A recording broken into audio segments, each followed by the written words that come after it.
start with you, Kari.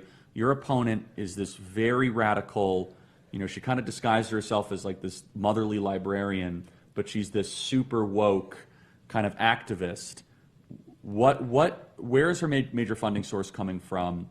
And just talk a little bit about that. Well, I mean, she's got George Soros funding her, which is often is scary, and Planned Parenthood funding her, the teachers union funding her, all the people that are working against what really matters in our lives.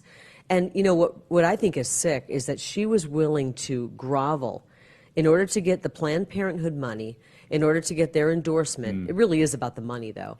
She was willing to grovel and denounce our police officers, because that's what it takes to get that endorsement. Yeah. I mean, it's a disgusting endorsement, but to get that endorsement, you have to basically denounce our police. And she was willing to do that.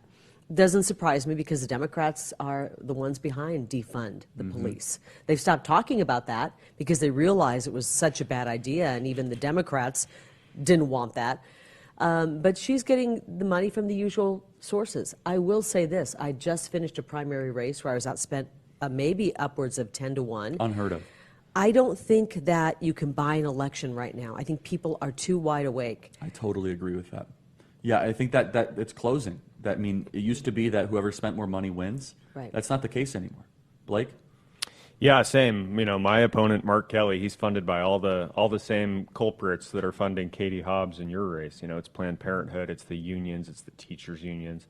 Mark Kelly makes a big stink about he accepts not a dime of corporate PAC money. And the technicality, of course, Charlie, I've talked about this. Corporate PACs can only give $5,000. So yeah, he says, Pfizer don't donate the $5,000, but he'll go to all the Pfizer executives and rake in the max donations, right? And so he'll be well funded. He's on TV lying about me and my positions right now, but the Democrats have to do that. They have to lie about us because they know their own views are so extreme and their own policy record, their failures are just so obvious to the voters.